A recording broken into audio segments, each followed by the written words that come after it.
Hello, tubers. Good morning, good afternoon, good evening, wherever you are. And thank you for joining today's live stream with me and Mr. Brooke Schneider. Today's topic is along the lines of money matters, which Brooke has been doing exceptionally well over the last 6 weeks of his show. So well done to you, Brooke. He does that every Sunday for Cooper's Thai Adventures. And what is the best way in your retirement to build your retirement and have that extra income? Is it through savings or is it through investment? And that is today's topic. So what do you think, Mr. Schneider? Interest rates are pretty good right now on CDs and money market funds. And also there's other options. There's the stock market, of course, and crypto, meaning Bitcoin. So yeah, there's options. There's options for everybody. So what's sort of the average interest rates on savings are you getting nowadays? Well, I did a bit of looking there yesterday. Australia, the UK, the EU, the States, Canada, you can get between 5 and 7% with virtually no risk, meaning it's, treasury bonds, government bonds, CDs, and that's not bad. I mean, historically, it was for the last 15 years like 0.5 to 2%. It was ridiculous. Stupid. Yeah. So they've kind of gone back to a bit of a more of a norm, you might say. And where do you see interest rates moving from here? The long rates, I think, are going to go higher. The short rates, maybe not so much, and they might start to come down. When the Fed decides to cut rates, that'll affect the short term. I don't think it's going to have too much bearing on the long term because there's so much debt that they have to finance. People are going to want a higher rate on the long-term debt. But yeah, because I believe the Feds just froze the rates this month, last week. They didn't raise it, put it that way. They sort of froze it, said, right, we're not going to raise it, we're not going to lower it, we're just going to leave it where it is and see what happens in the next couple of months. Yeah, I'm not sure we'll see another raise, but they keep indicating there's a possibility because they don't want to, have the markets go crazy. But yeah, and it's also to hedge inflation. So, that's on the up and up again from what I'm seeing. People are emailing me saying the gas prices are going up again, food prices are going up again, so inflation is going up. And the only way to bring inflation down is two ways that I know of. One, raise interest rates, and the other one is print more money. Well, printing more money, I don't think is going to lower the inflation rate, but definitely raising interest rates. Having unemployment go up will also cut demand, which should lower the inflation. But the other thing I would say to the viewers is that I think the published rate that the government gives us on inflation is not correct. Yeah, they do that to keep people from revolting. I think they call them like 4% now or 5%. Well, I mean, look at housing, look at the price of anything you go to buy. There ain't much that's going up that little. Yeah. Is my point. So yeah, it's like me. I've got savings with IBK, International Brokerage account, and New York, and I'm getting 4.85% interest on that. Well, it's calculated daily, so it's great. I can see it actually going up. But just last week, you got me into the crypto market. So that's something that I'd really like to discuss with you in a little bit of length on today's topic. And there's a lot of countries I've noticed out there that cannot buy Bitcoin. Now, I struggled like heck to buy Bitcoin here in Thailand. I wasn't able to do it. I tried everything. I was using VPNs and no, couldn't get anywhere. It'd come up, we're detecting you're using a VPN. Can't do it. But when I did a bit of research, and I did about 5 days of research on this Bitcoin. So I sort of crammed for a high school or college exam, and I found out that there's quite a lot of places that don't allow you to buy it. For example, England. There's a lot of banks in England Yeah, they won't allow you to buy Bitcoin. You got to go through a subsidiary to be able to buy it. And that sort of blew me away. And then I started thinking to myself, why are these big places stopping you from buying crypto? And I can only come up with one answer. Now, tell me if I'm right or wrong. I could be way out in left field on this. But my thinking is the reason they're not letting you buy crypto is because they don't want you to make money. I think the Bitcoin and the crypto market is going to go to the moon. I really do.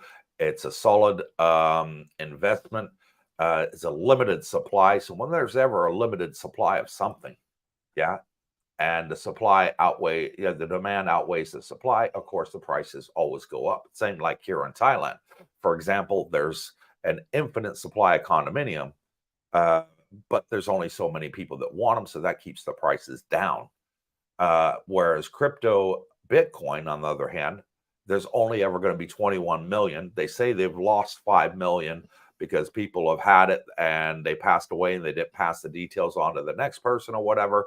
And those will never be recovered. So there's only like 15 or 16 million out there available to buy in the next sort of, I think they're going to be finished mining it in what, about 20 years time? 2140. So 2140. Over 100 years. Yeah.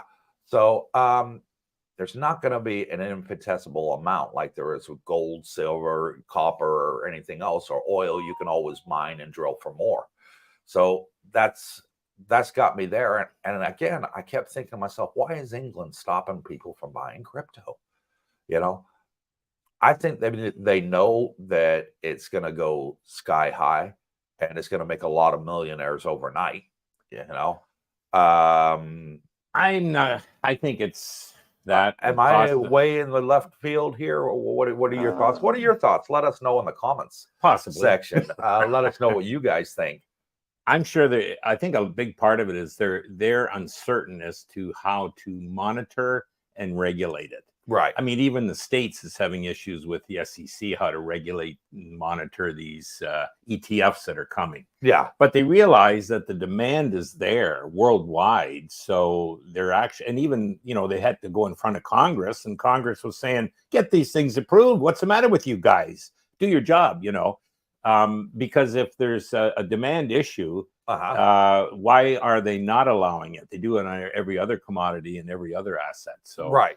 I think part of it in the worldwide governments is they're unsure as to how to regulate it and, monitor it, let's say. But your point about buying Bitcoin in Thailand, Coinbase, they don't even have it in Thailand. No. I checked on Robinhood the other day. Right. They don't even have it in Thailand. No. So I guess my point is, before you come to Thailand, set up a brokerage account in your home country. Right. And that includes set up like Coinbase or Robinhood. So at least you'll have access here to purchase it. But if you try and set it up here, it won't even allow you there's no app to download here. You kind of have to be in your home country to do that. So, and that's even if you're not looking at crypto now. You might be later, but even if you're not looking at crypto going forward, you can still do your stocks through those platforms being in Thailand. But trying to download a platform here is going to be hard. So, as you found out. I found it. Well, I was able to use a VPN. Yeah. Okay, that I've been using for years. NordVPN is the one I use.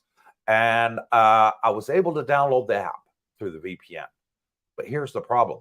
As soon as I set up the account and I went, to do my first transaction to put money into it to buy crypto, it turned around and said, with a pop-up and said, we detect that you're using a VPN. Please turn your VPN off, and relaunch the app. And I was like, Christ, it was literally nothing I could do. And I did that with quite a few of them, crypto.com and, Robinhood, like you said, and like 3 or 4 others. And they all did the same thing to me. So it was like, okay. So what did I do? What was my fail safe? What was my go around? Well, because I've got my IBK account in New York, here's something I learned. And if somebody from IBK is watching, they might get pissed off at me for putting this out, but it's actually the truth. So if you have an IBK account, they allow you to use 10% of your portfolio to buy Bitcoin. However, if you are a British citizen and you have an IBK account, you cannot use 10% of your portfolio to buy Bitcoin. Okay. It'll say, nope, you're not allowed in your country.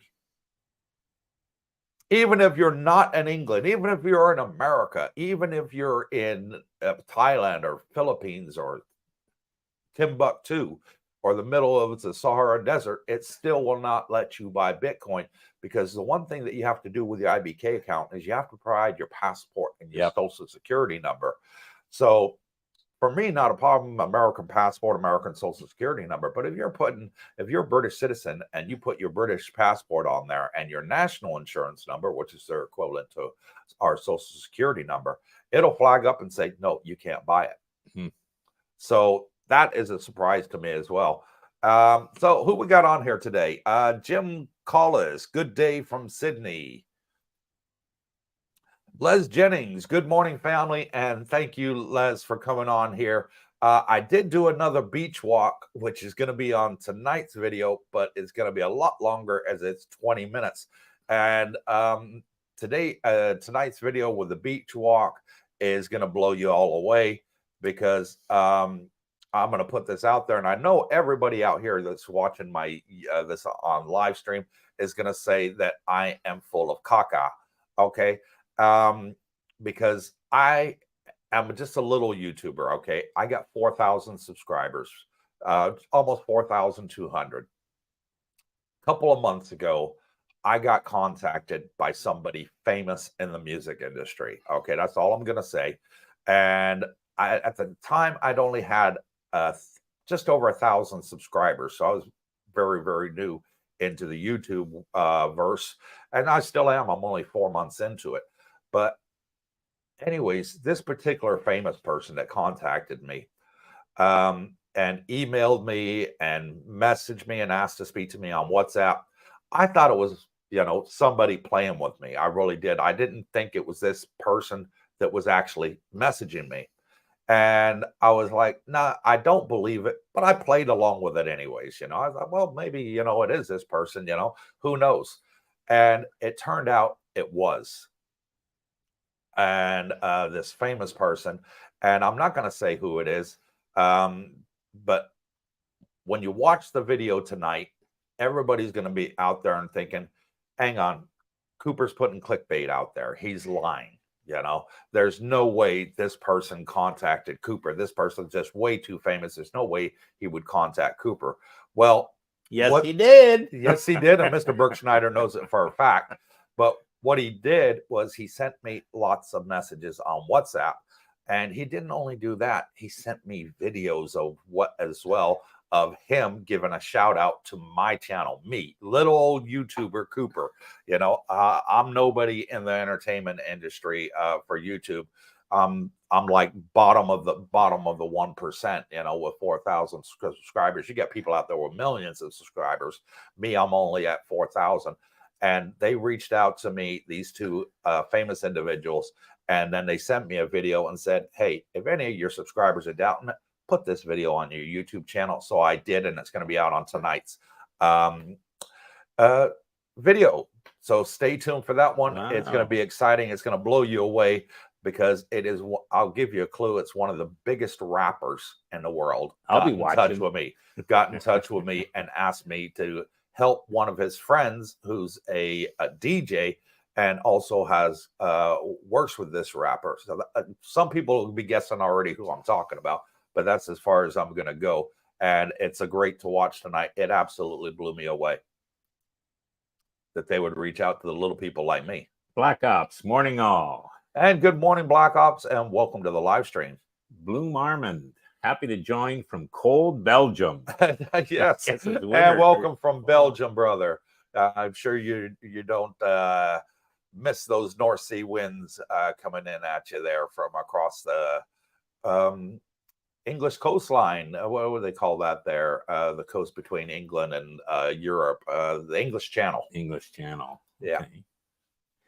Rob Mar 40. What is the current arbitrage with the Bitcoin price versus MSTR, MicroStrategy? Well, MicroStrategy is a proxy for Bitcoin, in which my is opinion. what I have. Yeah. And that's kind of how Cooper got into Bitcoin was I said, hey, Coop, here's a way to get, through IBK. It's going to be simple. You can see it there. And it will typically track the price fairly closely. I would say it's slightly leveraged to the price of Bitcoin. So as Bitcoin goes up, it might go up even a little more. However, as Bitcoin drops, it might drop a little more. So it's a bit of a leverage play, but not that much, in my opinion. Yeah. As far as the arbitrage currently, it's pretty close because I've seen as Bitcoin's going up, it's tracking similar. So there's not a wide discrepancy right now on that. Yeah. And that's what I've got. I've got MicroStrategy, and I'm finding that it's outperforming Bitcoin by about 5-6%. Very bingo. Yeah.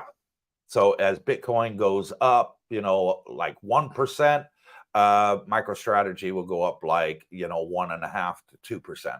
And also we'll do the opposite. So just it will do the opposite. But right Coop's now, in for the long term. Yes. Yeah. So it's price fluctuations up or down aren't really going to affect him, as I explained to him, and he understands now when he did his research. This is long-term investing. And here's what I think is going to happen. I sat with Darlene last night, and we were talking about crypto. And I said, I think I can see what's going to happen with this. And in my opinion, I think what's going to happen is crypto's going to double. Okay. Bitcoin's going to double probably before the halving, especially if they get the ETF. I think it's going to double. It's going to hit 70,000 a coin. Now, what I'm perceiving is the big boys are afraid of the little guys like you and I, and they don't want us to own this Bitcoin.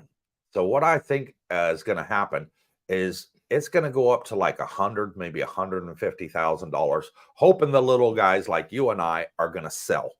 Yeah. Because at the end of the day, they want Bitcoin up so far that nobody can afford it but them.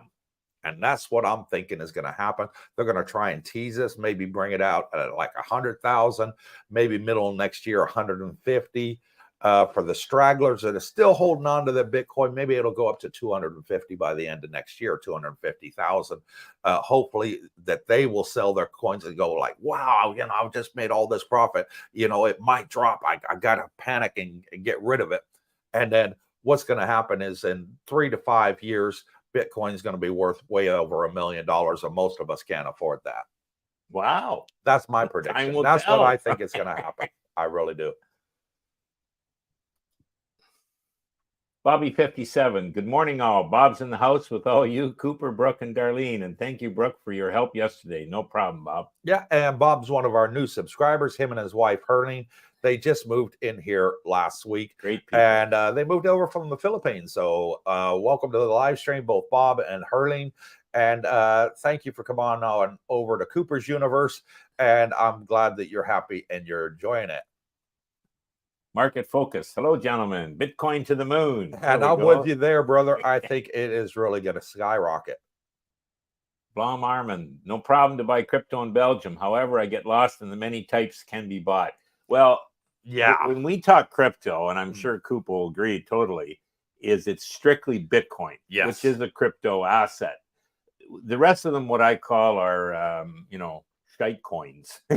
Yeah, and there's like 20,000 of these other ones that altcoins, altcoins exactly, and 99.999% of them are going to be gone day. By the time a couple years or 3 or 5 years are gone, they'll be history. So I think they're just hanging on the tailcoats of Bitcoin, which is the dominant one, and they're going to go up with Bitcoin.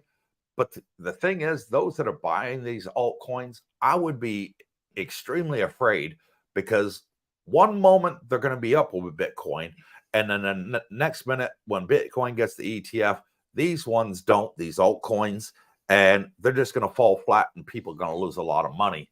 So if you're playing with the altcoins, think about when you want to sell seriously, because you don't want to be there when it drops and it dies off.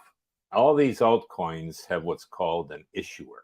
and that doesn't stop them from issuing more. No. Where with Bitcoin, it was released to the internet, in other words, the world, and there's no authority that holds it or issues more coin, or it's out there, and it'll never be more than 21 million Bitcoin. Yeah. Now let me ask you a question, because one name keeps popping up and I don't really know a lot about it. Ethereum. Yeah. Okay. What is Ethereum? It's a altcoin. Okay. Yeah. And now my son-in-law Jason was mining it, until they changed from proof of work to proof of stake. But it's an altcoin that they're hoping that they can use to facilitate transactions on the blockchain. And it might be one of the very, very few that do stick around. But the issue with Ethereum, if you look at their website, it's got an issuer, it's got a couple guys that run it, and then it started it. Okay. But it's got an unlimited supply. So anything with an unlimited supply, And here's the other thing. Apparently, the owners, issuers are now starting to sell off some of their holdings, which to me, hey, if they believed in it that much, why is that happening? But they should be holding it. Yeah. Tax planning, who knows? And you're getting rich people in the world. I mean, you got the Saudi prince, for example, buying Bitcoin. You got countries that are hedging their bets on Bitcoin, with their state revenue, that they're getting in. They're investing a portion of that in Bitcoin. And as this ETF happens, I don't think they got a chance of turning it down. There's no way that they can turn it down now, because the demand outweighs it, and the court order that went against them, they haven't got a choice. It's going to happen. They may delay it a couple of months, but it's going to happen, in my opinion. I agree. And once this happens, the banks are then going to get involved. Then you're going to get the big companies. They're going to be putting like 1 or 2% of their portfolio into it as well, or maybe even go up as 5%. And the more that this happens, the higher the price is going to climb. Just to give an overview as to why this Bitcoin has taken off over the past few years, it's to protect your wealth. And what do I mean by that? Well, inflation actually eats away at your wealth, unless your savings or investments grow at least by inflation, you're actually falling behind. And the governments on the planet are issuing more and more fiat currency every day, and without having the production to back that up, it's actually just causing inflation. And no one really sees that stopping. Meaning the governments are going to rein in their spending. We're going to become fiscally conservative. We realize now, you got to pay the piper sooner or later. They're not going to be able to do that. They're just going to keep the presses running. So to protect your value, your investments, Bitcoin is the way to do that. It used to be gold. You know what I mean? Yeah. Having gold in your portfolio, and gold can still somewhat do that. But if you look at the history of gold versus Bitcoin, they can mine more gold. They can always mine more gold. And as one guy said, heavens, if gold goes up 10 times, Elon Musk will be mining gold on the moon or Mars, you know what I mean, to get more, but you can't get more Bitcoin. Yeah. So it's a way to protect your investments long term. And I mean, El Salvador has adopted now as their national. They've issued bonds in Bitcoin. They're basically got a trouble-free economy, and it's running good. So there's governments on the world that have actually adopted it, and throughout the world there's tens of millions of people that are involved with Bitcoin. And you don't need a whole coin to be involved. You can go a percentage. You can go 1%, less than 1% of a coin, and still have an investment in Bitcoin. Yeah. Tommy Lee, good morning, everyone. And good morning, Tommy, and thank you for joining us. Tommy, again, good things happen to good people. And correct? He's referring to tonight's video. I know what he's referring to. And it still blows me away to this day. I'm still completely shocked about it, that this big-time rapper would get in touch with little old me, a small YouTube channel, and made a video about 1 minute clip and said, Cooper, my friend, he's coming over to Thailand. He's also my business partner. Please look after him, take care of him, help him find a nice home. And by the way, I'm going to be coming out there next year and I'd love to meet you in person. And that just, think what that would do to you, if some big time rapper, some big time movie star, big time, performer, reached out to you out the blue and said, hey, would you mind doing me a favor and helping my friend? How would you react? What would be going through your head? And, I sent him a message back and I said, look, I would do it for you. I would do it for your friend. I'd do it for anybody on our channel, so it's really no favor for me as far as I'm concerned. That's what my channel is about, is helping people. And he said, that's what attracted us to your channel, and the fact that you're a vet and he's a vet too. So he says, I really like what you're doing for the veterans, that you're going out of your way and going the extra mile to help them out. So I got noticed. And, the fact that he gave me a personal shout out and said, here's a video of me giving you a personal shout out, upload it onto YouTube and put it out there for everybody to see that I support what you're doing. And so you're going to see it tonight. And a lot of people are going to say I'm full of caca, but when you see the video of him actually giving me the shout out, he's done 3 videos for me for my channel already, and all 3 of them are up on one video tonight, and you'll see it and you'll be like, wow, Cooper's just not putting clickbait out there. He's actually telling the truth. Bad Brad's here. Hello, Darlene, Cooper, and Mr. Brooke. And hello, Bad Brad, and welcome to the live stream, brother. The Music Sanctuary. Good day, Coop, Brooke, and Darlene. And good day to the Music Sanctuary. Thank you for joining us. John J., good evening from Illinois, USA. See you in a few weeks. That's only a couple of weeks out. Yeah, great. Let us know when you're coming and get in touch with us when you get here. Just email us at cooperstaiadventure@gmail.com down below and give us your details. We'd love to meet up with you if you're coming around the Jampia area. Mr. Anton Lucas, can one make money using Wise, shuffling money between different currencies? Good question. Yeah. I suppose you could, but boy, I tell you, I would say don't play in the currency market. Don't play the market there. That's a bigger market than even I can understand. But in the fees, you're going to get dinged a little fee every time you buy or sell. So is it going to be worth it? I wouldn't say that's a way to make a return on your money. Keep enough in Wise that you need for living, and the rest keep invested in your home country and your interest-bearing CDs or your stocks that you own for dividends or whatever, Yeah. Ronnie, hi guys. Morning from cold England. Good morning, Ronnie, and welcome to the live stream.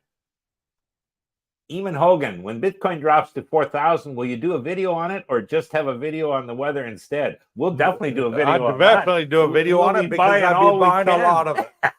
I would be buying a lot of it. I swear to God. I said I'd never fly again. That would make me fly all the way back to the States just so I could buy some Bitcoin and then come back to Thailand. Because if it dropped down that low, I would be buying as much as I had in the bank, because I know it's just going to go all the way up from there. I think we would do a live video on that, and we would be buying on the live video so you can see it's actually happening. Yeah. That would be good. The Music Sanctuary. Gentlemen, I saw a video yesterday about proposed new taxes for retirees in Thailand. Can you explain this tax with better detail? Thanks. And the short answer is no. And the reason for that is because they're not publishing a lot about it. There's been a lot of scrutiny about it as far as the expat community, the expat newspapers out here. The government, I think, in Thailand has realized that they've opened a tornado out of a envelope, and they're realizing, wait a minute, we've just upset a lot of people. We made this new law that's coming out on the 1st of January just too broad, and it's getting a lot of people upset. And we didn't mean it that way. It's sort of got the wrong impression, but we're going to be working on it. We're going to be fixing it. So what they then said was the reason for introducing this new law is those that are here in Thailand, that are Thai nationals investing in bonds or markets or crypto, whatever, overseas, and then bringing the money back into Thailand are not paying taxes on it. And that's why they wanted to go after it. And the old rule before this new rule comes into force, the rule right now, is if you have savings or investment and you keep it outside the country for a year, you can then bring it in and say, I earned that money last year and they didn't tax you. Well, was the loophole that they want to close. So for those that are not paying taxes, they want to tax. Now, for us Westerners, we have what's called a double tax treaty. Okay. So we have our savings, or we have our investments, or we have our pensions and everything else. We are taxed in our home country. So what this double tax treaty means is they cannot tax you again here in Thailand. And Thailand has it with most Western countries out there. So they said in a news briefing just last week, they're not going to go after the pensioners. The pensioners got nothing to worry about. And if you have savings and you pay tax on your savings in your home country, they're not going to go, and you want to transfer that to live over here in Thailand, they're not going to tax you on that as well. But they're going to be doing a huge update on that, and it should be coming out in the next couple of weeks. But hopefully by the end of November, beginning of December, they want to completely revamp it. And they realize they made some errors, and it's upset a lot of expats that are retired over here. And that's as much as I can tell you. Any more would be guessing. There's a lot of YouTube channels out there saying, oh, well, it may do this, it may do that. And they don't know any more than you and I. They don't have a crystal ball any more than I do. And until it's out in black and white, just wait and see. But with the double tax rule, they're not going to go against that. It would upset, 60% of the world that they have this double tax rule with. So I can't see that happening. I would just add that tourism is huge here. Yeah, and the government is not going to do anything to, negate that from, having expats come here. Now, as far as taxation, we all need let's say, a home country, a residency country, a place where we pay taxes. Right. In my case, it's Canada. The only way I can not pay taxes in Canada is I have to actually give up one of my pensions, and close everything. I've got to liquidate my investments over there. I've got to, I can't have a connection to Canada. Right. And then I would pay taxes here, but nobody's going to do that. I'm not going to do it. No. In your case, the States, for example, or someone from England, you're going to pay your taxes in those countries. The double taxation treaties mean you don't pay in two countries. So, you're not getting double tax. So if you're paying taxes in whatever country you're from or home country, you're not paying it here. So it's, in my opinion, it's more geared to Thais that were generating income offshore and not reporting it. But it'll get clarified. Chris E. Once ETFs are approved in the U.S., small retailers will be priced out of the market. Becoming a whole coiner will be impossible for most. That could happen. I mean, it's I don't think there'll be price action, FOMO, call it initially, but things, Bitcoin tends to be volatile, so there might be an option to get in. But whether or not you need to be a whole coiner, I mean, if Bitcoin goes to 100,000 and you can buy 10% of a coin, that's 10,000. That's 10,000. And if it goes to 1 million, well, hey, you just made 10x too. So So you could make 100,000. So you don't need to buy a whole coin. But I get what you're saying, Chris. I think that when it does get the ETF, it's going to make it very hard for the middle class people out there to afford to buy a whole coin. So those that got the whole coins now, hold on to them for dear life. Bitcoin's one of those things that I've learned that you hold on to for as long as you can. Okay. If it goes up, great. Hold on to it. Don't sell. It's one of those ones that I would advise anybody that's watching this channel, and I'm no expert, but this is what I did. Okay, is I took 30% of my savings, I put it into the micro strategy. 30%. That's all I was prepared to risk, and I put that into micro strategies. And if Bitcoin goes up to $1 million, absolutely great. But what I want to do is I want to hold it for like 5 to 10 years. That's my plan. Whatever happens to the market, if it goes way up through the moon, I'm not going to do anything with it. I'm just going to still hold it for that 5 to 10 years, see where it bottoms, tops out at and levels off, or see where it bottoms out, But either way, it's only 30%. So it's an amount that I could afford to lose.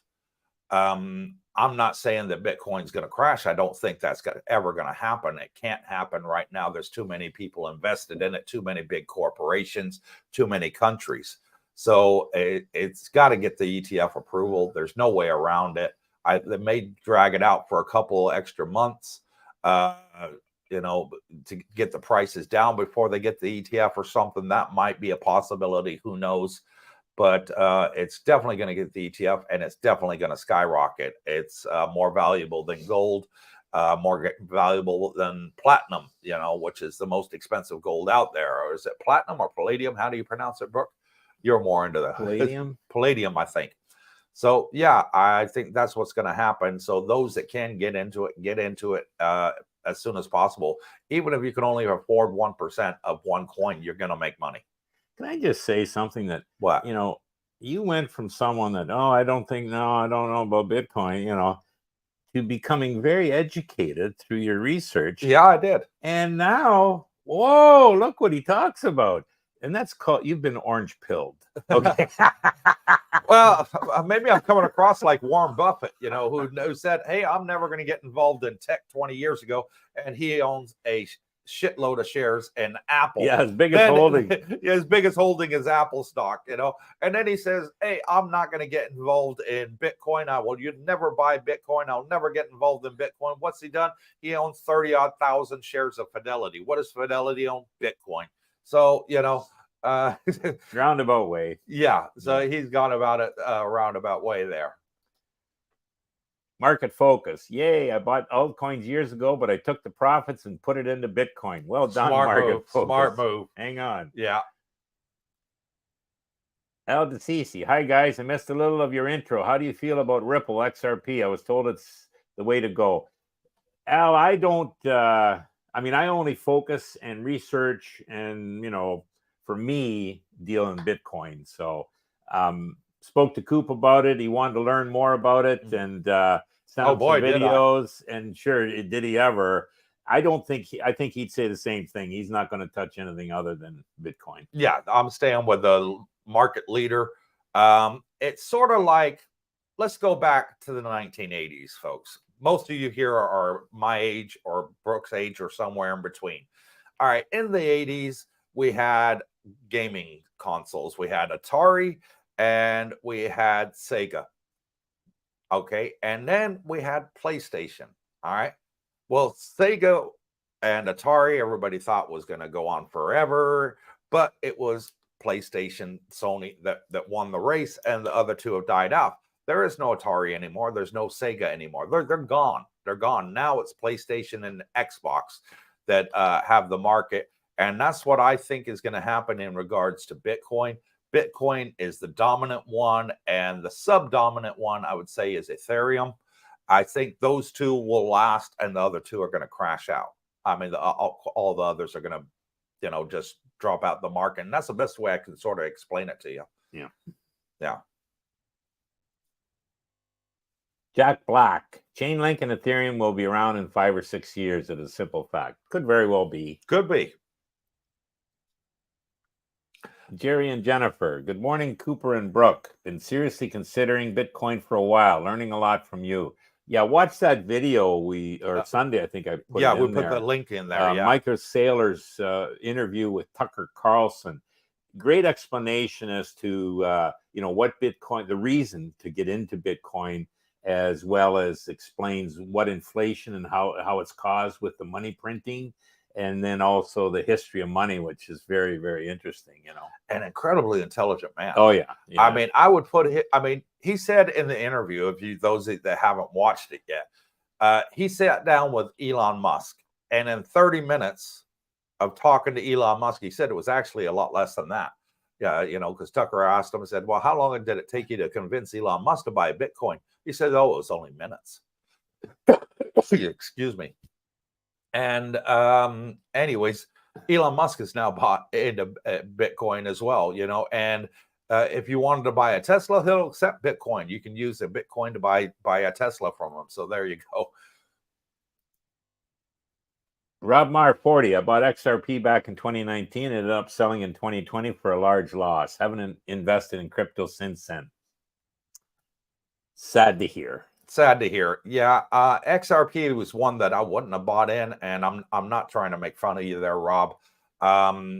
Crypto is volatile. Okay, as Brooke says, it's got higher highs and lower lows, and it's one of those ones that you hold on for the long haul. I mean, if it suddenly dropped to 4,000 tomorrow, I'd buy more. I wouldn't panic sell.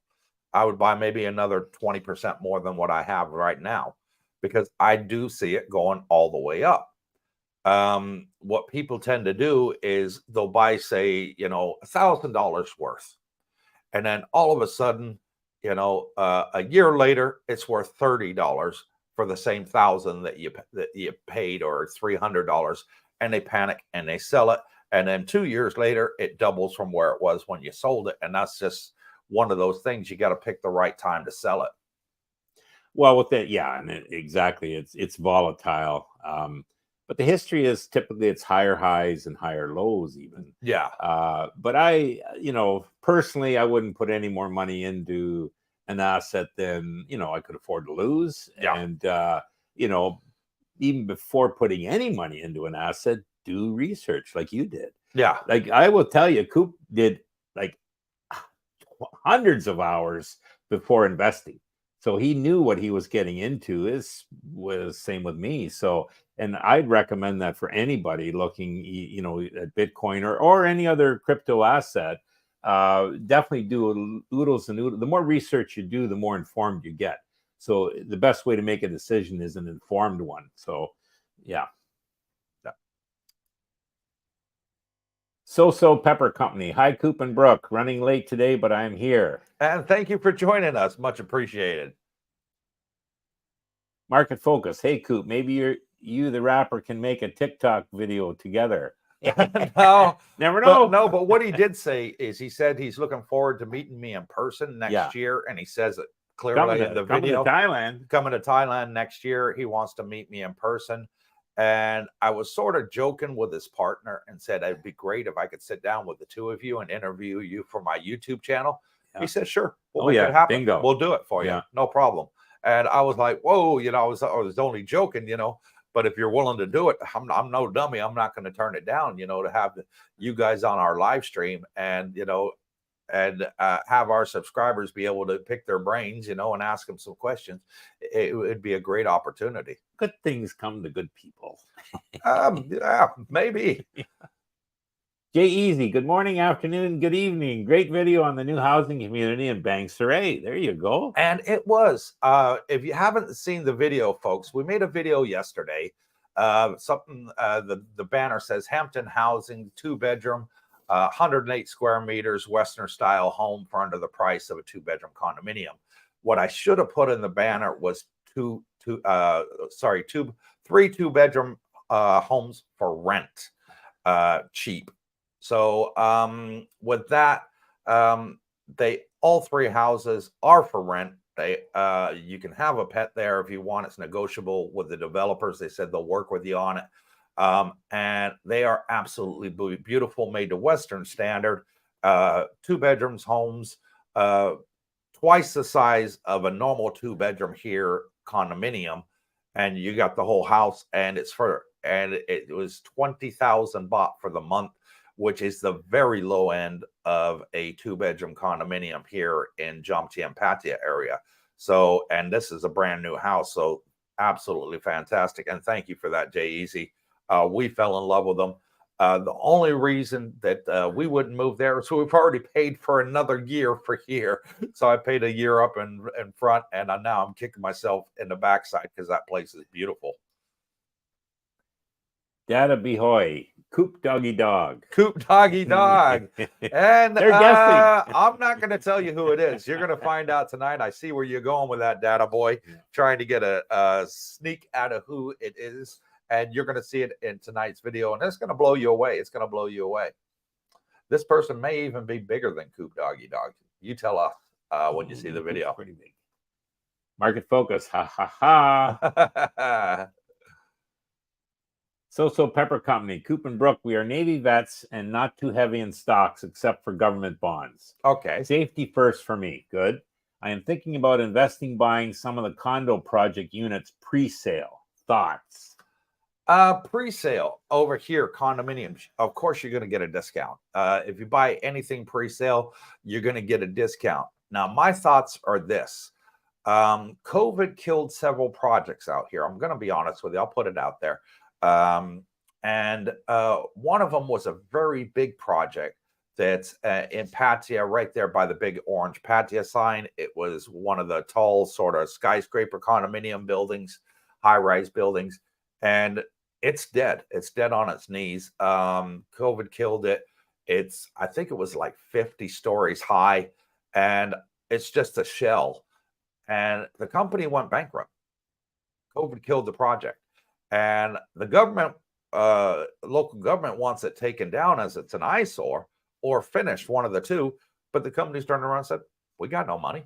We don't exist anymore. You know, we can't afford to take it down. If you want to take it down, be my guest. It's there. But, you know, we can't do anything with it. And no new developer wants to buy it. So it's sort of stuck there.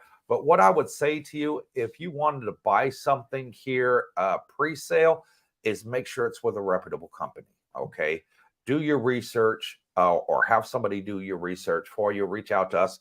I know some people out here that are big in the housing market, and they can tell us who's the best and most long-standing developer out here. Yeah. One of the biggest ones out here are the Rivieras. They're huge, and they're building another 2 Rivieras. The other one is the Copacabana. They're building another 2 big complexes. They've already started on one.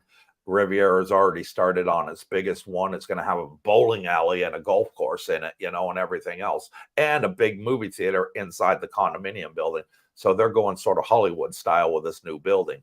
So get in with one of those reputable companies, and that's what I would suggest to you.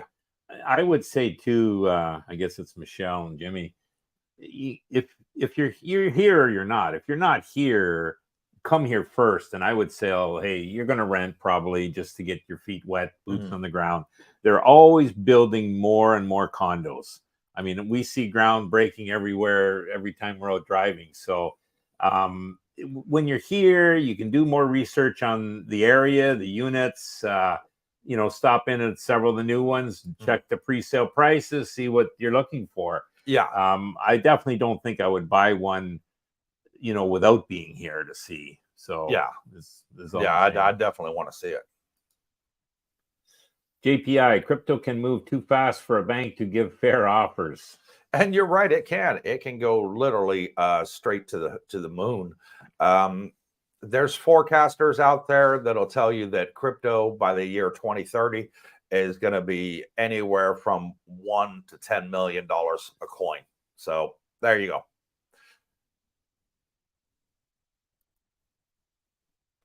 W, for expats in Thailand with savings in their home country, they should consider moving some money into plain CDs. 12 or 13 month CD is 5.5%. Yeah, and that's what I've done. I put about 60% of my savings in IBK, where I'm getting the 4.85%, and the other 30% I put into crypto, and then 10% I put into my Thai bank. So I have money here. So I've sort of hedged my bets and put 3 different ways. So I've always got income coming no matter what happens. Yep. Yeah. I just noticed when I was checking rates, like you can get up to 7% with credit unions and some of the trust companies, believe it or not. You know, average probably was 6, but some of them were, you know, paying even more than that. So that's, you know, tremendous if you're, you know, risk averse. Yeah. But then I wanted to leave that money free just in case something happened with the crypto market and it went down, I could buy more, you know, and that's what I was thinking. Each investor is each to his own. I'm conservative. I like my Apple, Amazon, ExxonMobil, pharmaceuticals, as well as solid mutual funds. And that's a good plan. You're diversified. You got dividend payers in there. You got growth in there. It's good to have that. You know, it's a good plan. And Apple on Amazon stock is doing absolutely fantastic right now. And I think we'll continue to do so. Got his oil company in there and pharmaceuticals. So that's a good diversification. Very good. Matthew Swickard. Hi, Cooper and Brooke. And hello, Matthew, and welcome to the live stream, brother. Mark Schaefer. Do you all intend to buy more Bitcoin or sell? And if so, under what circumstances? Or you just plan to just hold what you got? In my case, and you know, Coop can speak after, I'm simply holding as you know, finance permit. I do tend to add dollar cost averaging, it's called. As far as selling, I doubt very much that I'll ever sell. And the reason is, what better investment is there going to be? Now, the time I would sell, if there was something that was a lifelong dream, you know, if I wanted to buy a yacht or I wanted that beach house on the front, you know, beachfront property, that might be a situation where, not that I would ever liquidate my holdings. It would be a small percentage. But that's about the only. Or maybe you could afford to buy Mar-a-Lago off of Trump. Well, I don't think that would be kick him out of his house. Say, get out of here. I own this house now. No, my long-term plan is to, you know, leave my holdings to the grandkids. Yeah. Because, you know, you worry about your children, and well, I'm not worried about my kids. They're doing okay, but the grandkids, boy, they're, you know, what's going to happen down the road when, you know, if inflation goes crazy and this and that. Okay, they're going to be all right. So that's my case. How about you? Okay, now this is my thoughts on it. And me and the wife have had a good talk about it. And I said, if it does go crazy and it goes above $1 million a coin or something like that, I would probably sell 25% of it. Okay. And the reason I would sell 25% is so that we got that extra cash and maybe we can go on some great vacations and we could have a blast in life. You know, I may be able to treat her to, you know, one of her bucket list dreams of going to Australia and swimming with dolphins in the wild, you know, which is one of both of our dreams. You know, I'd probably sell 25% to, you know, be able to take some fantastic vacations. But the other 75, I would say, Darlene, you hold on to this. When I'm gone and I'm no longer, you know, with us, do what you want with it. But, you know, it's there for you and the kids for your future, and you'll never have to work again in your life. Good plan. And here we go. The man of the hour, Mr. Africa Islam. I guess I missed that video. We'll check it now. And you know what? It was a fantastic house, Africa. It was literally 15 minutes from the beach. Okay. And 2-bedroom, 108 square meters. I know that you told me you got a little kid and you're concerned about your little kid and falling off of balconies on high rises and stuff like that, brother. But that one is going to be is really nice because you got the front gate there, so you got the secure area. And also we made another 2 videos just yesterday that Darlene's going to be editing later today and tomorrow. I'll give you a little sneak peek of what they are. They are the older buildings, but the much bigger condominiums. The older buildings tend to, you know, have more square meters, a lot more square meters than the newer ones. They tend to be shoe boxes. Well, one older one in particular, what's today? Today's Wednesday. So it's probably going to be out on Friday, Africa. I was thinking I had you in mind on that one because I remember what you told me that you're looking for. And that one, I think, on Friday is going to blow you away because it's ground floor. 2 bedrooms, 168 square meters, and the balcony was absolutely Whoa, that's huge. huge. Yeah. 168 square meters. So it is very, very big. And it was affordable. It was affordable. I mean, it was, if you wanted to do a 6-month contract and it was like 30,000, if you did a year's contract, they'd drop it down to 27, I think it was.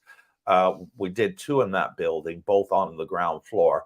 One I thought was the better option because he does have a young kid and he's worried about him going over a balcony. Yeah. So it was an inside room and there would be nowhere for the kid to fall. It's ground floor. So that would be a very good option for him. And I'm going to put it out there. Here you go. The person that reached out to me, and you're all witnesses here that are on the live stream that's famous, is Mr. African Islam right there. And he's on our live stream. That is him. You've seen him on here now talking to us. And his very good best friend and working partner is Mr. Ice-T. And it was Ice-T that asked me to please look after his friend, Mr. Africa Islam. So there you go. Proof of the pudding. You can see him on the live stream and you'll see the videos that he sent me on WhatsApp on tonight's video. So thank you and God bless you, Mr. Africa Islam and Mr. Ice-T, for coming on and joining Cooper's Thai Adventures and giving me the shout out. It means the world to me, Darlene and Brooke. Thank you so much for giving the little guy in this world a little helping hand because you believe that what we're doing is a good thing and you support what we're doing. So God bless you and thank you for coming on. And for all of our subscribers, Mr. Africa Islam. I'd be interested to know if they're buying into Bitcoin. I have no idea. I have no idea. Next time I speak to him, when we get done with them, maybe he'll tell us on the live stream. Africa, are either you or Ice-T into Bitcoin.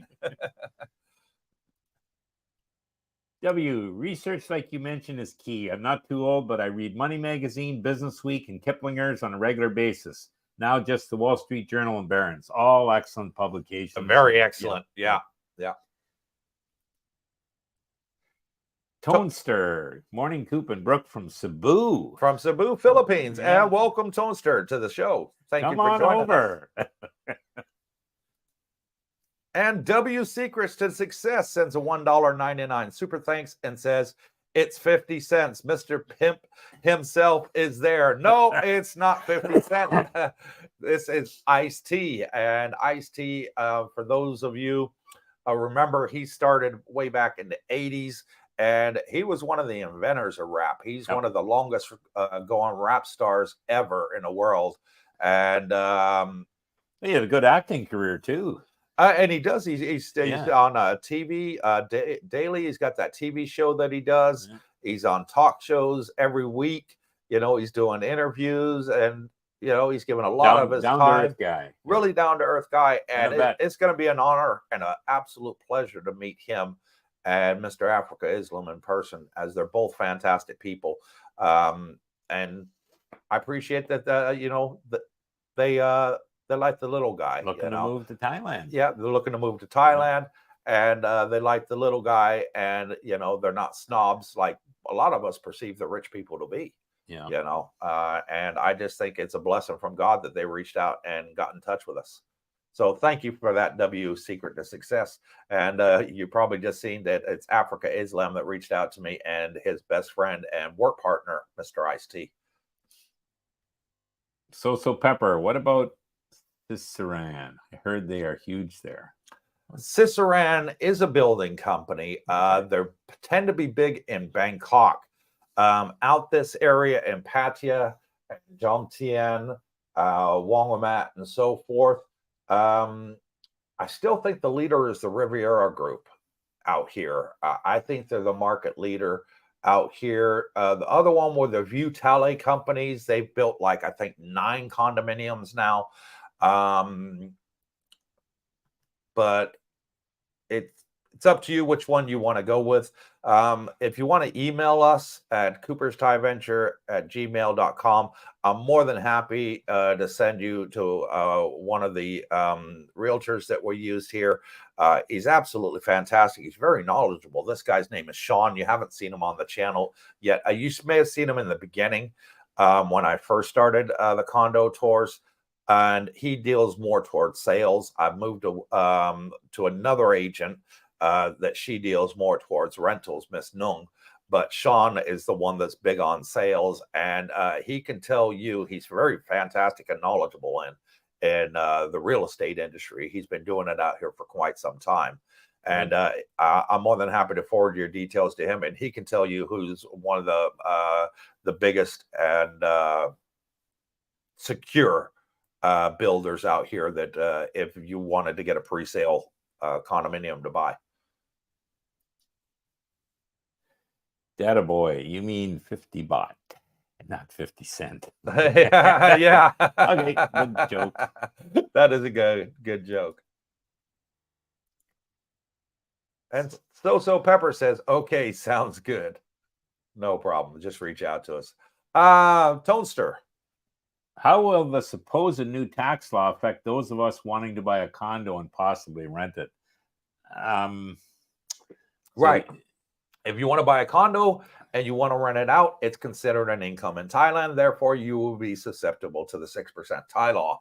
So, yes, that is something that you have to consider. If you want to buy and you want to rent it out to make income, you can do it. But because you're making the income in Thailand and the property is in Thailand, yes, you're going to pay tax on it. There's no way around that. Data boy, you mean 50 baht? Sal Aparo. Hi, gentlemen. Is cryptocurrency part of a global currency? Example, how is it viewed by the World Exchange Forum?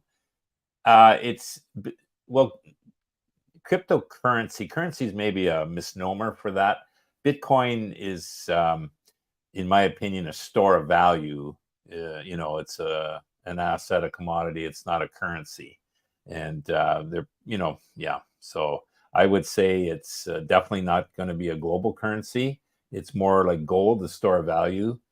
Sure, people would accept gold in the old days for trade and bartering or whatever, but it's not something that is commonly used anymore. Yeah. So no, I don't consider Bitcoin a currency at all, and most people don't. I know the SEC considers it to be a commodity, so not a security, which is good. Yeah. Data boy, do you have MicroStrategy in a tax sheltered account like a Roth IRA? I do in mine. Coop, I don't believe does. No, I don't. I have mine direct through IBK, which is FDIC insured up to $250,000. So pretty protected there as far as that goes. So I bought the stocks through them, and it shows on my account there. So it's a good idea if you have the option of tax sheltered accounts. In Canada, we have RSPs, it's called, registered savings plans, tax-free savings accounts. If you can have your holdings in either one of those, preferably a TFSA, tax-free, you'll never pay tax on the gains. That's ideal. But a sheltered one is good because you don't have to worry about the tax situation ever until you dispose of it, let's say. So yeah. And Africa Islam, November 22nd touchdown. And I'm absolutely looking forward to meeting you, Africa. 2 weeks. We've got a lot of nice places lined up for you to see. I've been speaking to you for months, and I know you're really looking forward to getting here, and I know exactly what you're looking for. And I've lined up quite a few places, so we're ready for you. November 22nd for when you get down. It's going to be an honor to go out with you and look at these places together. So thank you so much for reaching out to the little guy like me, and it's really, really appreciated, brother. Mark Schaefer, so do you see a good Bitcoin buy in time other than as soon as possible and before ETF news? Listen, my opinion is every time's a good time to buy.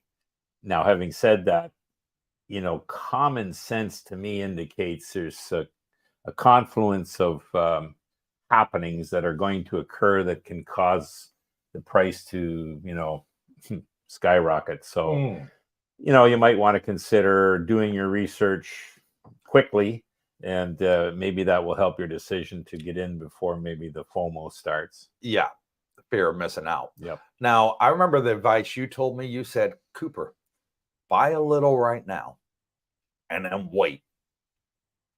And I did. I did exactly what you said. I bought a little, and then 24 hours you waited. I didn't even wait that much. It was like everything just kicked in, and I bought the other amount, that I was willing to spend, and I've been watching it, and in the last week, I've made 30% profit on it. 30% in 1 week. So I'm thrilled to the moon about that right now.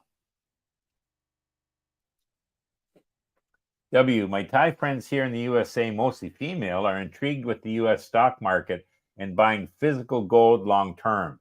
Do you find Thai citizens there are investor savvy? Well, they like their gold in Thailand. Oh, they love their gold. Yeah, they love their gold. So to them, that's their store of value.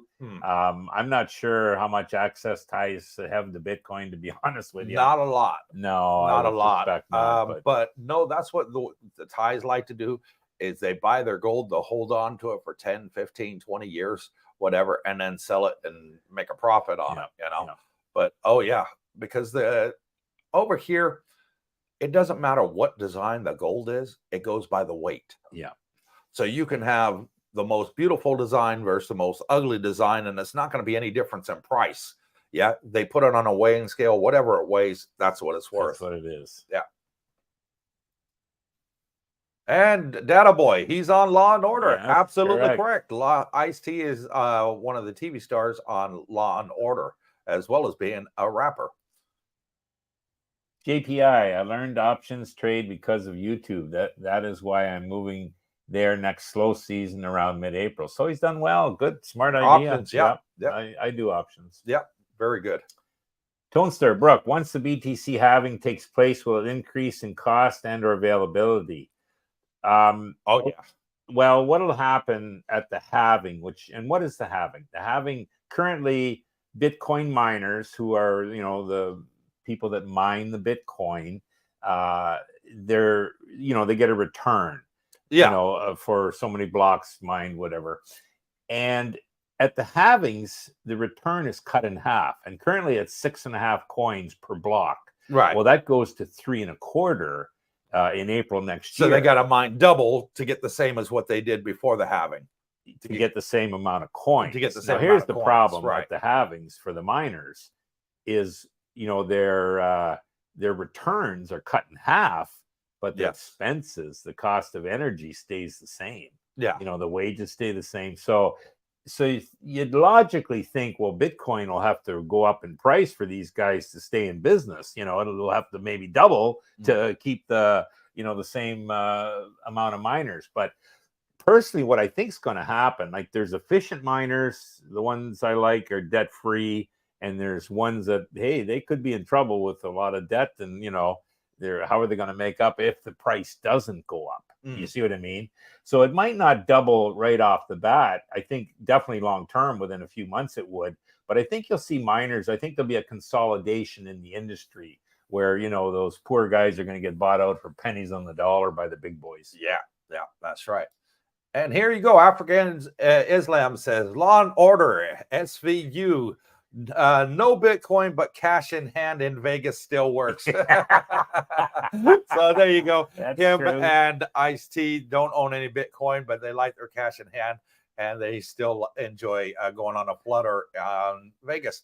And me and my wife, Darlene, were going on a cruise ship, American Cruise Line ship called Norwegian Cruise Line.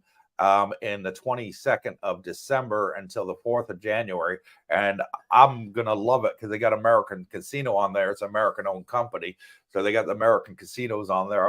So I'll be absolutely loving. I like to have a little flutter too. And if you're interested in Africa, come join us on the cruise ship. It'd be great to have you on there as well, buddy.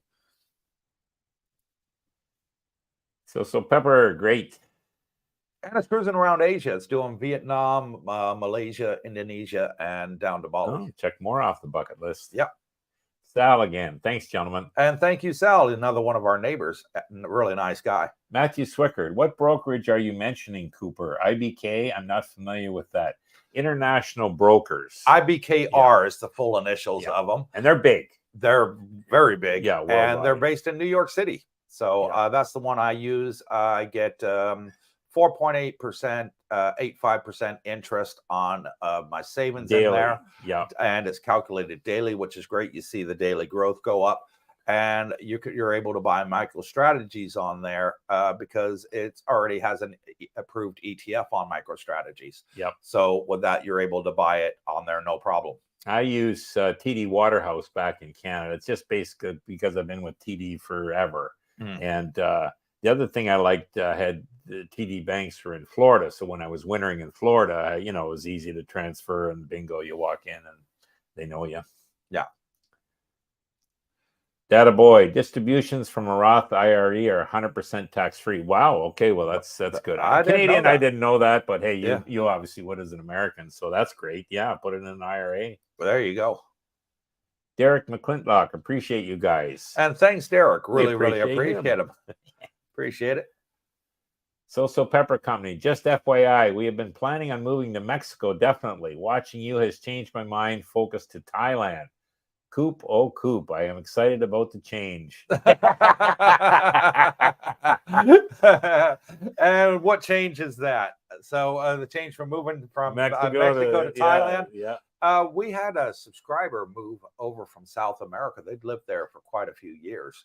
And they're German couple. Panama, they were in. They're in Panama, German couple. I don't put their names out on the channel. They love it here. Yeah, and they moved into our building, and they absolutely love it here. They'd lived in South America for a lot of years, and they said it's changed so much in the time that it's been there that it's no longer viable for them to stay there. So you're making a good choice there for Thailand, because Thailand's just sort of got it all, everything. It's got the infrastructure, it's got the modernness, it's got the diversity of people here. You got people from all walks of life, from all different cultures and backgrounds, and it's great. I love it. I was filming a video yesterday at this condominium that I mentioned earlier. And anyways, as I'm about to start the vlog and introduce the building in my video, this guy comes up on a motorbike. Now, he's a young guy in his early 20s, I would say 22 to 25, somewhere. And he's got a camera on his hand. He's got a little twist and go scooter, and he comes up right by me. Yeah. Stops, looks at me. I sort of look at him. I was like, okay. He drives around in a circle, and he comes back. And he starts speaking to me in Russian. I didn't understand a word he said. And then he looked at my T-shirt and he went, YouTube. And I said, yes. And so he's got off his motorbike. He's turned off his motorbike. Still got his phone tilted sideways like this, like he's filming. And he's a Russian vlogger. Okay. And he does it on Instagram. And really, really nice young kid came up and gave me a hug and said, oh, it's great to meet a YouTuber. He's been vlogging in Russia for many years on his Instagram channel. And he asked me my opinion of Russians out here. I said, they're great. They're great people. They're very friendly. I said, don't believe what the government said. I said, forget Putin, forget Biden. I said, over here, we just all get along and it all works. Yeah. And he gave me a big hug and he said, thank you so much. He says in Russian to his subscribers, he says, all of you watch this guy. He loves Russians and we love him too. So it was great. It was a nice little, thing that he did there. So I still get a kick out of the expat that came here and told us the reason why he did all his research for 2 years, I think, was planning on the Philippines. Yeah. Started watching your videos, and within a month, he's coming to Thailand. Oh, yeah. Yeah. That was a hoot. Rob Mar 40, I was able to convert my TSP into a Roth IRA back in 2011. Best decision I ever have made financially. Good point. Yeah. Very good point. Thank you for sharing. Matthew Swickard, I just used Robinhood. I'm basic. That's okay. Robinhood works. It's good. Low fees. It's great for that. Mark Schaefer, have you been seeing high season price increases there yet? No, I haven't. Well, no, wait. Some of them are asking for it. Whether they're getting it or not, I don't know. wait a minute. Sorry. I was thinking of something else. I answered too quick there. But yes, they are raising the prices for the rentals for the high season. They've already started to do it. Even though the high season hasn't kicked off in full swing, it's a bit lower than what they thought it was going to be. Okay. We're not into December and January yet, which is, Peak. and February, which is the peak high season. Gotcha. We're at the beginning of the high season. It's, it's about 50% lower than what they expected for normally in November. So they don't know yet. They'll see how it goes. But yes, the landlords have started raising the prices. For example, a 25,000 bought a month condominium in high season can go for 30 or 35,000. Yeah.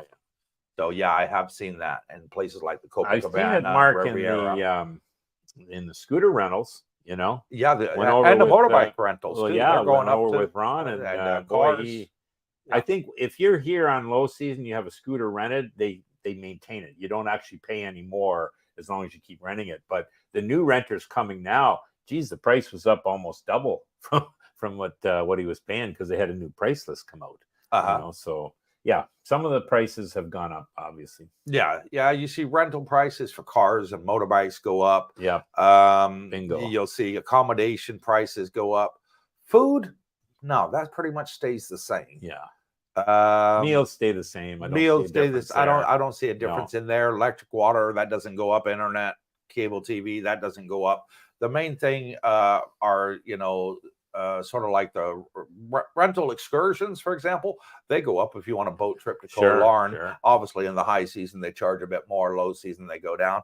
So sort of those things go up, but the normal cost of living in Thailand stay the same.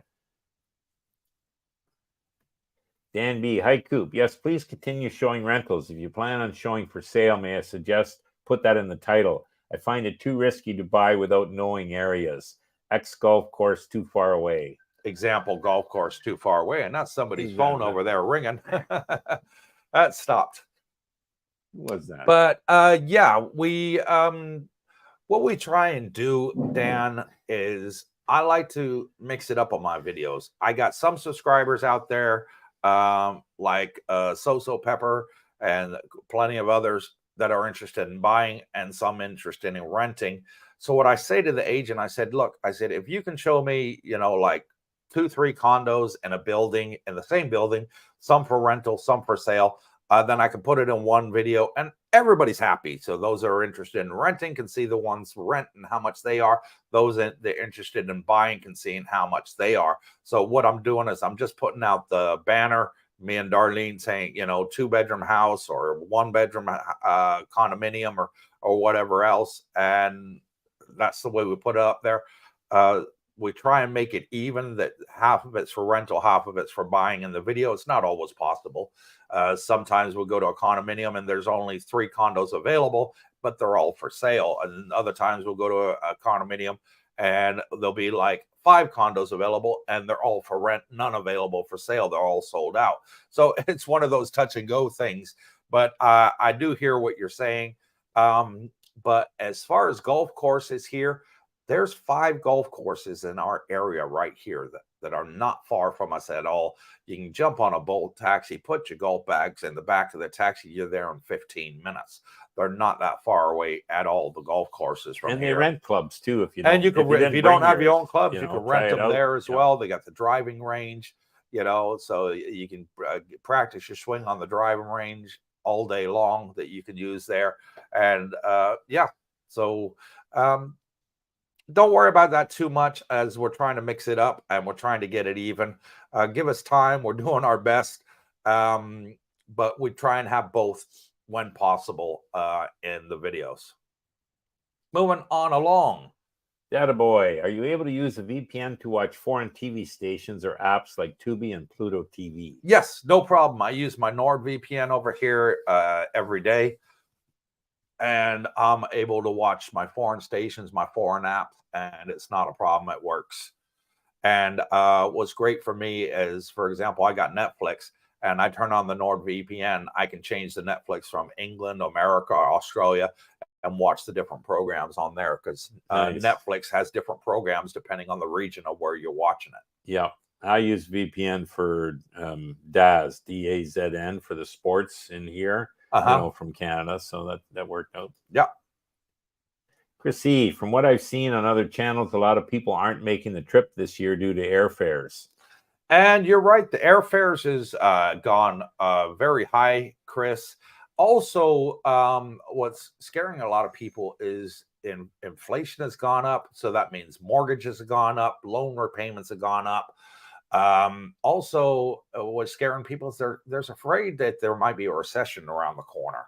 There's been a lot of talk on the news. Is there going to be a recession? Is there not?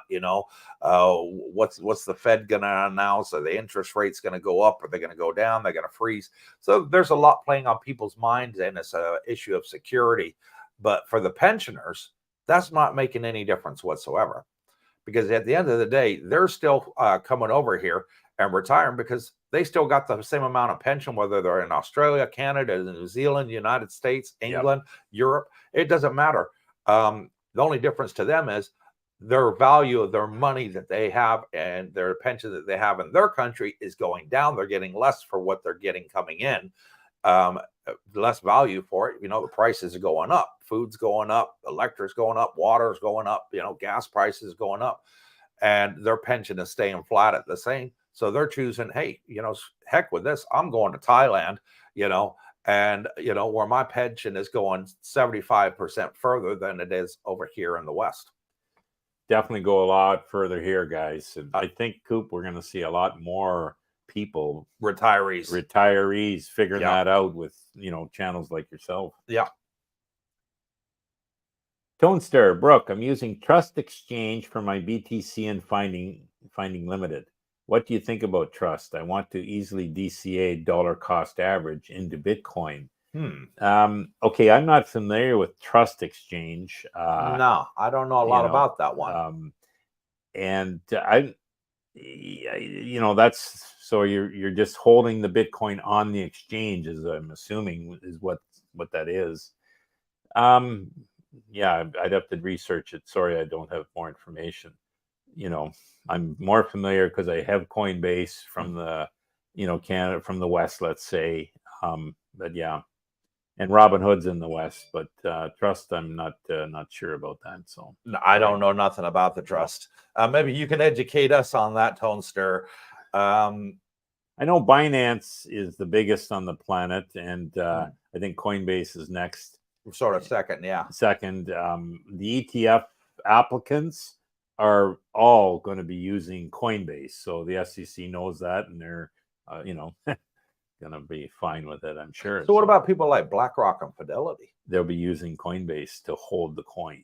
So the actual coin holder will be Coinbase. Yeah. They're not set up currently to hold the coins, all the applicants. So they're, from my understanding, going to be using Coinbase as the intermediary with provisions that, hey, it's monitored, it's regulated, it's, open. Now, I don't know a lot about that part of it.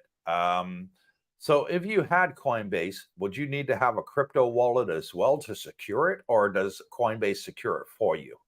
How does that work? Coinbase offers a hard wallet. So Coinbase itself, if you buy Bitcoin through Coinbase, it's considered a soft wallet or hot wallet, call it that, which means they actually hold the coin. And that was similar to what FTX did. But the problem was FTX was taking the coins, you know what I mean, which was not good.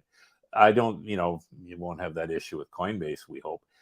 But they also have what's called a cold wallet, which is a separate division of Coinbase. And then you actually have keys for that and, hold the coins off their site. So, some of the guys here have cold wallets, and that's maybe, the best way to do it is through, the one I liked is, he was 10 Gem, I think it's called.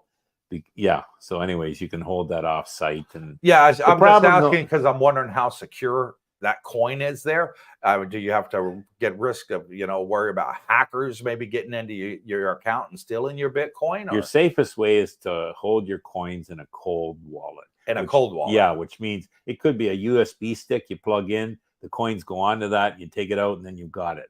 The issues with cold wallets, you never want to lose that device that you're storing it on. You never want to lose your passwords. Something happens to you, you die in a car accident, and you don't nobody knows where to find the stuff. It could be an issue there, and things have happened. But one of the things I liked is you told me once upon a time that there is one that you can do that you can have a password up to 20 words long. Yeah. That would be almost impossible for any hacker to hack if it's 20 words long. You could have those 20 words. When I was 6 years old, I fell off the bike and I hit myself on my forehead. I put a dent in my head, and I got a bloody nose because the apple fell from the tree, and that's your password. I tell you what, a cracker trying to crack that would be almost impossible. Sure. So, I mean, you could have a password that long, so it's super, super secure. Yeah. Matthew Swicker, do you do calls puts with coin? I don't think you can do it with the coins. No, you can only do calls and puts with shares. Yeah. You could do it with MicroStrategy. With MicroStrategy, right. You can do it with the shares, you calls and puts. But I don't think you can do it on a coin by itself. Not currently, but what's going to happen in the future is, the big boys are going to get into it. They're going to say, hey, we'll offer you lines of credit. We'll offer you, if you, need something, or they'll pay a return on it for them to lend the coin out. But, there'll be different avenues where you can earn on your Bitcoin. That's my view. And I think that's... And once the Bitcoin gets the ETF, I mean, the banks are going to give you loans and stuff and whatnot against your coin. Bingo. So they're going to be accepting it as like a currency, okay, what equity do you have? Well, okay, Joe Blog maybe out there says, I got 100 Bitcoin, for example. Oh, wow. Okay. Well, no problem. We'll give you finance for this brand new Ferrari at, 2% interest, you got 100 Bitcoin, whatever. Needs and wants. Let's not forget. Yeah. But I'm just saying out there, Yeah.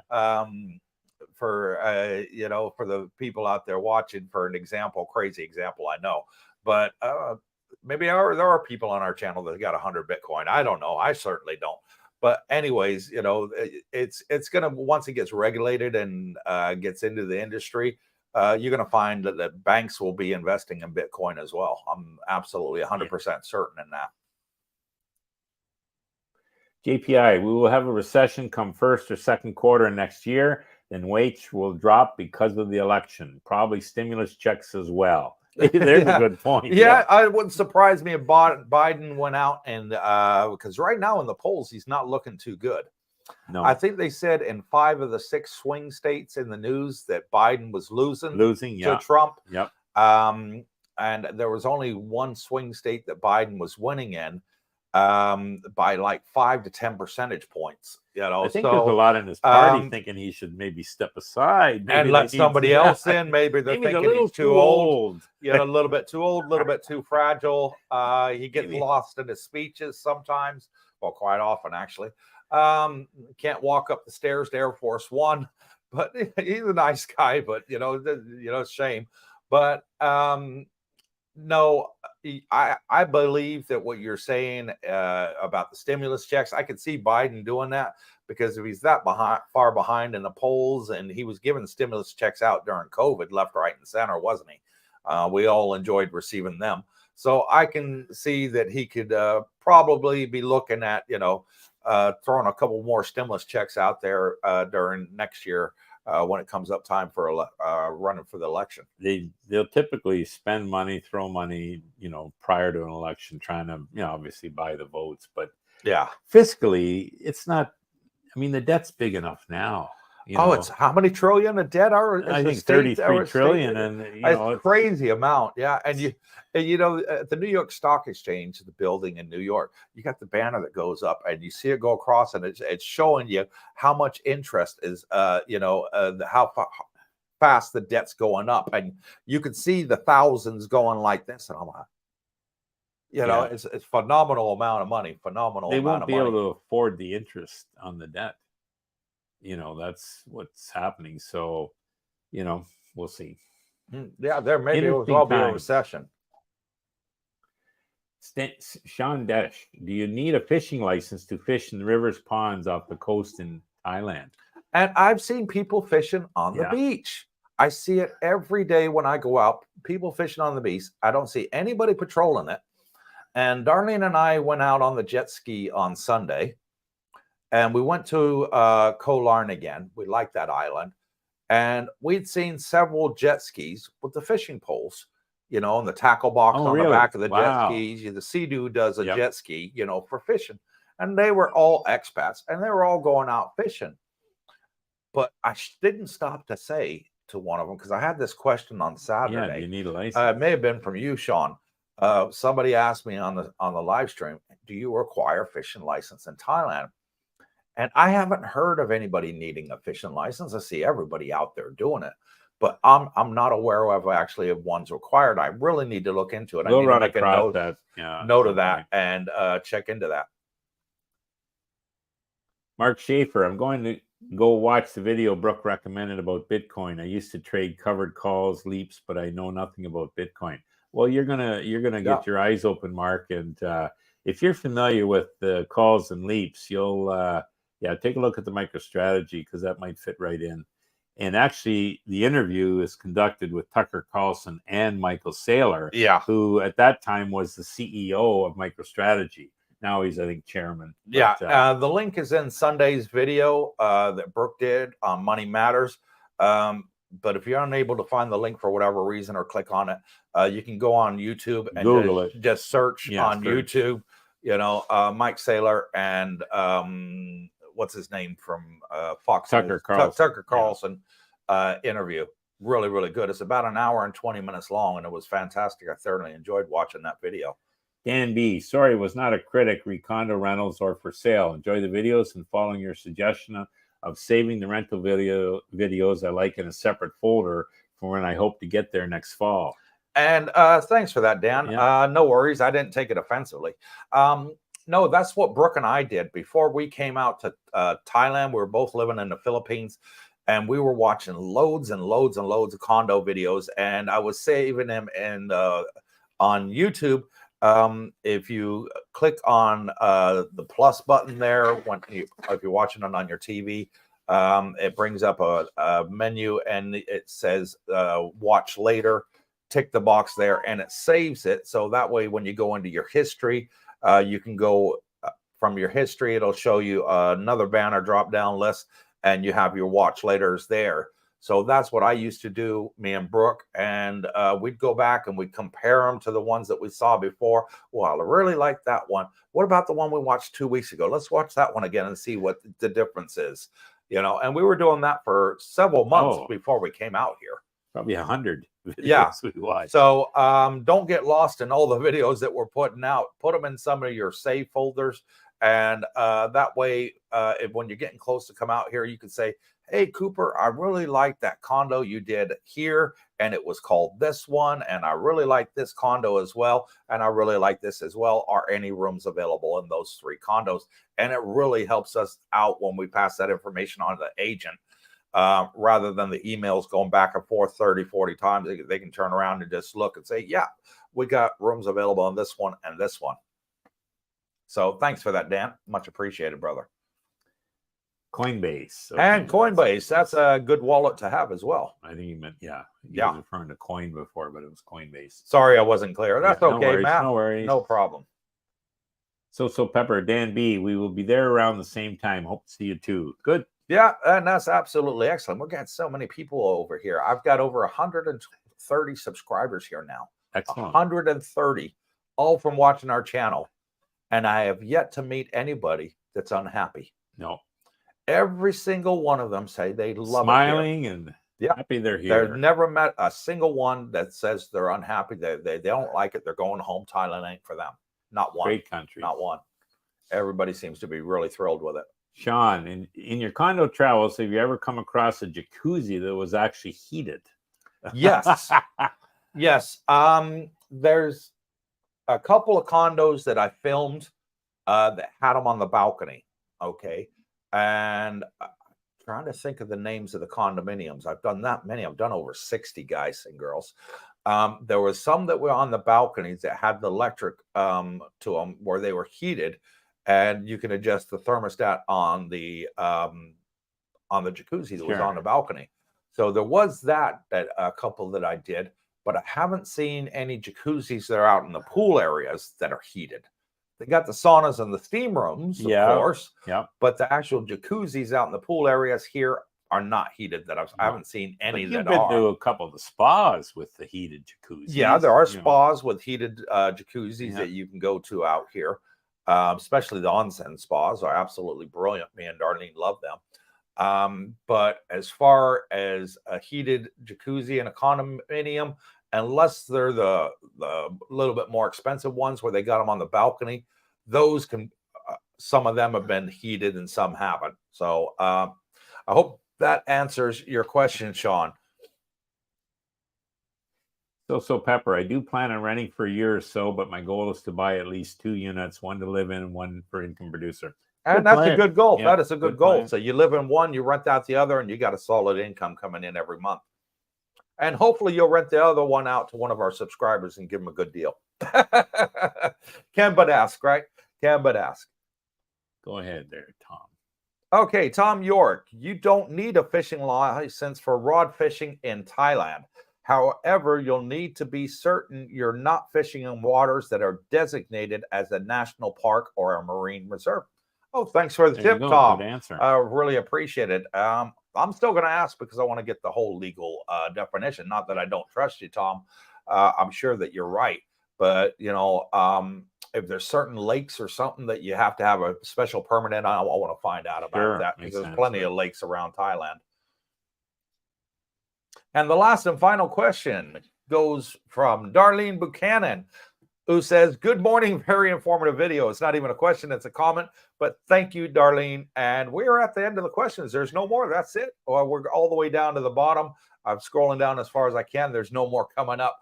So we're going to end the program here at 1 hour 39 minutes. Yep. And thank you all for watching today's program with me and Mr. Brooke Schneider.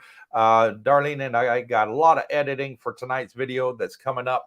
And like I said, y'all ain't going to believe me. Y'all going to think I'm BS. And, you know, probably 5 minutes into the video, I'm going to get half the people unsubscribed to my channel, but I don't care. Because if you watch the next 3 minutes, you're going to see all the videos that Ice-T sent me where he turns around and says, Cooper, I really want you to help out my good buddy. And please look after him and help him find a nice place. And by the way, thank you for everything that you do. And I'm going to be coming over there next month and I'd like to meet you. And that is, you cannot get a bigger endorsement for your channel than Mr. Ice-T. So that is in tonight's video. And let me know in your comments down below what you think of it. It blew me away. I'm sure it'd blow you away too. You know, the world's most famous rapper in the world reaching out to little old me and Darlene, Cooper's Thai Adventure, and asking us to help his friend. Fantastic. And so Dan B says, I plan to submit my retirement papers in the spring when I turn 63, sale for the house, hopefully no market crash. Still trying to figure the Canadian taxes as an expat. Well, definitely, Dan, like your house is tax-free, the proceeds from it in Canada. So that's good as long as it's your principal residence, which I'm sure you'll designate it as. And as far as the Canadian taxes, you know, I have one of the major accounting firms in Canada that I employ to, you know, file my taxes. I do it remotely here. You know, you can do everything now remotely. And, you know, I even sign the documents remotely, which is fine. And yeah, that's probably what I'd recommend. You know, find a good accountant there, one that should know how to deal with expats, you know, out of country. You'll probably want to maintain your residency there. You know, turning 63, I believe you could even, you know, apply for your Canada pension early, you know. But anyways, yeah, hopefully that's helpful.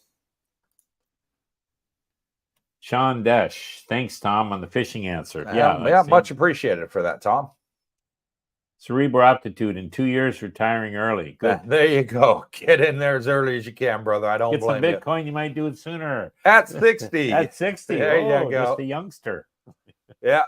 Ronnie at So Pepper. Do homework. It's not like the West. I figured 20 plus years to recoup my investment. In previous 20 years, my property up 400% on resale value. Negligible value on an old condo in Thailand. So, you know, he's thinking his 20-year payback, I guess. Oh yeah, and wow, 40%, well. 400%, yeah, on the resale. Absolutely brilliant. Well done, Ronnie. Cerebral Attitude. Thank you, you kings, for all the info and resources you give. And you're always welcome. We are not kings. We are just commoners, just like everybody else out here. Serfs. I know a lot of YouTubers out there, once they get to a certain amount of subscribers, they think they're gods. Yeah, you know? And it's really funny. I'm gonna make a video on it one day, but it's really funny. They just let it go to their head, and I'm over that 1,000 benchmark, that everybody strives to get. It hasn't gone over my head. I'm still the same guy I was, before I started YouTube. Stay grounded. And I still love meeting everybody every day that reaches out to us. It's absolutely fantastic. And you got YouTubers out there that I don't want to meet my subscribers. I want nothing to do with them. I just want them to keep watching my channel so I keep getting paid by YouTube for the commercials. A lot of YouTubers, they have other people answer the questions for them. They don't even want to answer the questions. We have a great time with our. Yeah, we have a great time with it, and I'm gonna love doing this for years to come. I really am. Speaking to everybody. To Coopersville. Yeah, I'm gonna love this for years to come. It's just so much fun. I'm enjoying the heck out of it. But yeah, thank you very much. And we are very common people. Ronnie, you are right. Thanks, says so. Derek C. Brooke, I'm a Canadian that is going to relocate and retire, but I'm thinking on giving up residency. You maintain residency in Canada. Absolutely. And, you have to watch on your pensions. If you're 65 and you move out of there, you're not going to get your old age pension. You'll still continue to get your CPP. You paid into that. But you have to have a residency somewhere. Yes. For your tax situation. For now, I'm very happy with Canada as my, residency. So, look into that.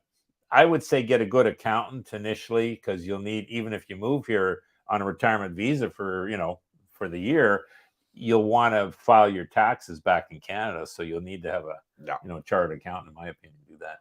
Dan B, laughing out loud. I noticed that 3 other YouTubers. Yeah, reference to other YouTubers. You noticed. Yeah, and they do. They get there. Some are on a power trip. Some of them, I've had subscribers say, "Hey, I contacted this YouTube vlogger. I wanted to ask him some advice whether the hotel that I was going to be staying at is in a nice area, or can they recommend a better hotel?"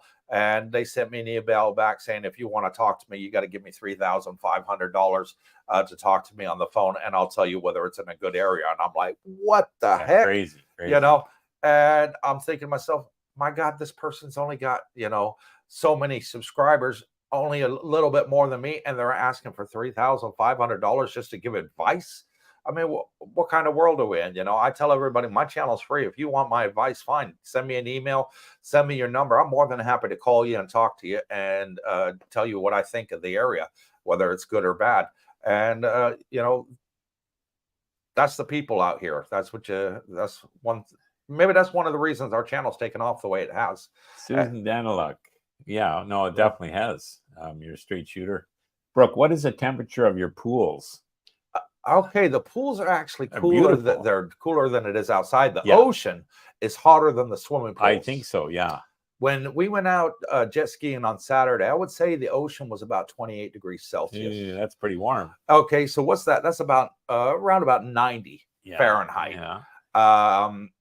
And the pools here tend to be like 70 Fahrenheit, 65. Not that cold, no, but they're cooler. I think they are, because when I go into them, I'm like, for 10 seconds. Yeah. And then you think, oh, this is great. Yeah, so it is, I would say it's probably 20 degrees cooler than the outside air temperature. Would you agree with that? I do agree. And I work out in the mornings, and boy, then I go right to the pool, and it's like heaven. Yeah. Yeah. Tommy Lee, Cooper, you're going to be so busy, you're going to need help. Well, Tommy, are you volunteering? Yeah. You're volunteering, Tommy. I could use the help. Yeah. That would be absolutely amazing. I'm enjoying this. Darlene's enjoying this. Brooke is enjoying this. And we've got so many people of our subscribers out here saying, Cooper, if it ever gets too much for you, you ever need any help, you've helped us. We're out here and we'd love to return the favor and help you. So I've got a lot of people saying to me, Cooper, we're more than happy to step in and give you a hand with the YouTube channel and help you out because, you are getting bigger and you're getting a lot more people that are reaching out to you. And whenever it becomes, that it is getting too much, then yeah, I've got plenty of people out here that are willing to help, and including you now, Tommy. I'm going to hold you to it. So you'll be on the list of people that can help us. Derek C. I'm told giving up residency, I will pay federal tax, but have no provincial tax to pay, as I have no province to pay provincial income tax to. So a tax raise. This was through accountants. I would get a second opinion on that, Derek. If you're filing taxes in Canada, they'll need an address. Well, along with that address is going to be a province. So now Alberta, I don't believe is provincial tax. So possibly, find one in Alberta. Yeah, it's like the states, different states, you pay different rates of tax. Yeah. But anything major like that, if you're looking at a residency issue, definitely get more than one opinion. And go with the top firm. You won't ever regret. My first job out of university was with Revenue Canada, like similar to the IRS in the States. And one thing I definitely learned in that job, it pays to have a top accountant. You know what I mean? You want to save money, that's how you'll do it. So give yourself less headaches, find a top-notch accountant, and go with their advice. Yeah. Derek C. Only pay federal tax, no provincial. Again, that's good. See, Ronnie, that's resale value in UK. The UK, laughing out loud. Yep. Black Ops, can residents of District 2 use District 1 facilities and vice versa? No. As the short answer for that. No, they're both gated communities and completely separate. I know that it's the same company, but no, the common areas and everything else, my key card won't work in their gate and their key card won't work in ours. So no. And I wouldn't want to. I like it over this side. It's quieter. Yeah, I do too. Tommy Lee, thumbs up. So here he goes. He's going to help us out when he comes out here in Thailand. Appreciate it, brother. And Block Op says, is the Dusit shuttle bus free? Yes, it is. They have a shuttle bus here. Quite a few condominiums I'm learning have shuttle buses, and they run at certain hours during the day, and they're absolutely free. You can get them and go over to the areas that the shuttle buses take you. Some take you to the bus route on Beach Road. Some take you to the supermarket if you want to go supermarket shopping, so you don't have to worry about carrying it all back home. And it's a free service put on by the condominium. Absolutely plus in my book. Ronnie, a beach hut's a stone's throw from me where you keep your bucket and spade. Sandcastle and Windbreaker are going for $80K to $120K. Oh my God, where's that at?